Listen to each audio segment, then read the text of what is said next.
पुंडलिक वरदा हरी विठ्ठल श्री ज्ञानदेव तुकाराम गोपाल कृष्ण महाराज की जय। अंबिका आणि अंबालिका यांचे पुत्र धृतराष्ट्र आणि पंडू, दासीपुत्र विदुर असे आता हस्तिनापूरच्या राजवाड्यात राहायला लागले। हे परत एकदा स्त्री पुरुषांची मानसिकता किती महत्त्वाची आहे याच्यावर व्यासांनी हा सुंदर प्रकाश टाकलेला आहे। परत एकदा चित्रांगद, विचित्रवीर्य यांच्या शिक्षणाची जबाबदारी भीष्मांनी घेतली, तशी आता धृतराष्ट्र, पंडू आणि विदुर यांच्या शिक्षणाची जबाबदारी भीष्मांना घ्यायला लागली। बघा कसा योगायोग आहे। एका ब्रह्मचार्याच्या आयुष्यात मुलांच्या शिक्षणाची जबाबदारी येऊन तो आयुष्यभर गुंतला, याचं भीष्म हे उत्तम उदाहरण आहे।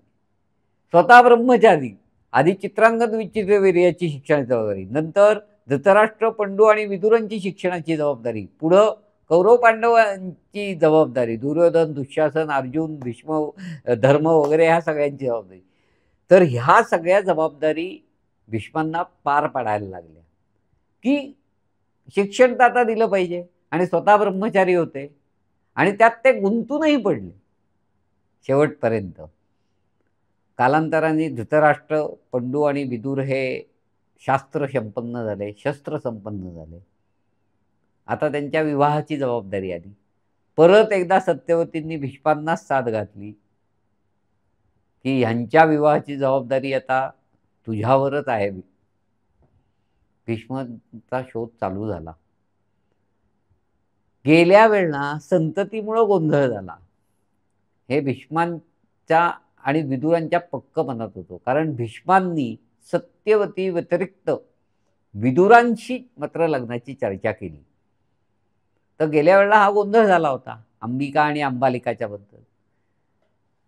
तर गांधार नरेशाची कन्या गांधारी, हिला 100 पुत्रांचा वर आहे, तर हिच्याशीच लग्न केलं तर यापैकी म्हणजे संतती हा प्रश्नच मिटेल, असा भीष्मांनी विचार केला। आणि गांधार देशाची राजकन्या गांधारी हिचा आणि धृतराष्ट्राची विवाह झाला। गांधार देश म्हणजे आत्ताचा अफगाणिस्तान, दिसायला सगळी देखणी लोक। तर त्यावेळचा पण विचार केला की एखाद्या वधू पित्याने जन्मांध जावई का पत्करला असेल, तर गांधार देशाचा राजा सुबलकर, त्याला राज्याचा विस्तार करायचा होता। तर ही चांगली संधी आहे, कारण हस्तिनापूरचं साम्राज्य हे मोठं साम्राज्य होतं। ही चांगली संधी आहे। आणि गांधारी ही असल्यामुळे त्यांनी काय केलं, शकुनीलाही पाठवलं का ती संसारात अडकली तर हा सगळं सांभाळेल शकुनी। म्हणून शकुनी खरं पूर्वीच्या काळात करवल्या यायच्या स्त्रीबरोबर, दासी म्हणून, राजकन्यांबरोबर। इथं करवला सुद्धा आला एक प्रकारे, शकुनी आला गांधार देशावरनं, आणि गांधारीचं लग्न थाटामाटात झालं। धृतराष्ट्र हा थोरला मुलगा, पंडू हा त्याच्यानंतरचा मुलगा। पण धृतराष्ट्राला दोष असल्यामुळे पंडू राजाचा युवराज्याभिषेक खरं तर भीष्मांनी केला, कारण पंडू राजा तेवढा विद्वानही होता आणि पराक्रमी होता। आता पंडू राजाचा लग्नाचा परत विषय आला, तर पंडू राजाची लग्न कोणाचं करायचं, आता परत एकदा चर्चासत्र झालं। आणि कुंतीशी, कुंतल देशाचा भोजराजा, त्याची राजकन्या कुंती, तिचं नाव पृथा पण आहे। तर पृथा म्हणजे खरं थोडंसं जाड स्त्री। तर विदुरांच्या आणि भीष्मांच्या मनात असं आलं की आपण पंडू राजाचं किंवा पंडू युवराजाचं जे लग्न केलेलं आहे ते त्या कुंतीशी केलेलं आहे. आणि पंडूराजा डोळस आहे, तर माझ्या अंध भावाला एवढं देखणं रूपवान स्त्री दिली गांधारी, तर माझं असं का? म्हणून भीष्म आणि विदुर मद्र देशात गेले आणि माद्रीला तेव्हा विकतही घेता येत होतं. हा एक विवाह होता, विवाहाचा प्रकार होता. जे विवाहाचे 8 प्रकार आहेत त्यातला तो एक प्रकार. तर मद्र देशाकडनं माद्रीला आणलं. त्यामुळे पंडूराजाला 2 पत्नी झाल्या, कुंतीही झाली आणि माद्रीही झाली. पुढे पंडूराजाला तो शापही होता. त्यामुळं दुर्वास ऋषींच्या आशीर्वादानं कुंतीला 3 पुत्र झाले. पहिला युधिष्ठिर, दुसरा भीम आणि तिसरा अर्जुन. तर तिला वाटलं आता आपल्या जाऊबाईंनी तरी काय केलंय, माद्रीनी. म्हणून नियोग पद्धतीने माद्रीला सुद्धा 2 पुत्र झाले. एक नकुल आणि दुसरा सहदेव. असे 5 पांडव झाले. एक दिवस वनवासात असताना पांडूचा संयम सुटला आणि प्रणयाच्या ह्याच्यात तो असताना पांडूचं निधन झालं. माद्रीला त्याचं खूप वाईट वाटलं. माझ्यामुळे पंडूराजाचं निधन झालं. त्यामुळे ती पंडूराजाबरोबर सती गेली. आता कुंतीला तिचे 3 पुत्र आणि माद्रीचे 2 पुत्र असे 5 पुत्रांची जबाबदारी आली. म्हणून नाईलाजास्तव ती परत हस्तिनापुरात आली वनवासात. हस्तिनापुरात आल्यावर परत एकदा भीष्मांवर जबाबदारी पडली. या 5 मुलांना शिकवायचं, यांना शिकवायचं. हे शिक्षणाची जबाबदारी भीष्मांची गेलीच नाही. आधी चित्रांगद विचित्रवीर्य झाले, मग धृतराष्ट्र पंडू विदुर झाले, आता हे कौरव पांडव. त्यावेळेला त्यांनी काय केलं, कृपाचार्य आणि द्रोणाचार्य यांच्याकडे कौरव पांडवांच्या शिक्षणाची जबाबदारी दिली. द्रोणाचार्य हे द्रुपदाचे चांगले मित्र खरे, दोघं ते मित्र होते.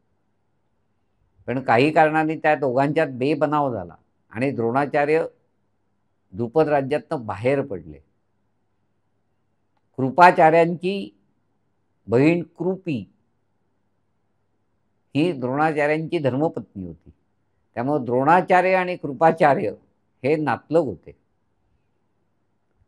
कुलगुरू, आत्ताच्या भाषेत आपण म्हणू व्हाईस चान्सलर, ते कृपाचार्य होते आणि शिक्षक हे द्रोणाचार्य होते.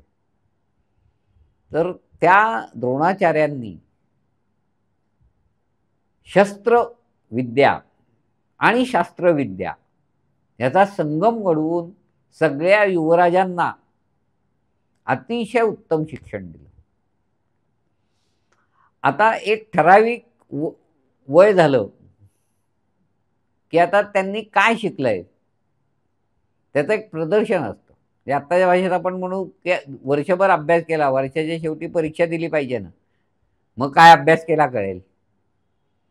तसं त्या प्रदर्शनात प्रत्येकाने आपण काय शिकलो याचं प्रदर्शन करायचं. ते प्रदर्शन बघायला हस्तिनापुरातले सामान्य जन सुद्धा आलेले आहेत. तिथं कर्णही होता खरं, पण कर्णाला भीष्मांनी विरोध केला. का? तर तो युवराज नाहीये, राजपुत्र नाहीये आणि ही सभा राजपुत्राची आहे. पण दुर्योधन आणि कर्ण हे चांगले मित्र असल्यामुळे दुर्योधनांनी त्याला लगेच तिथं अंगदेशाचं राज्य बहाल केलं. बघा आता हा युवराज झाला. पण सूतपुत्र म्हणूनही त्याला नाकारण्यात आलं.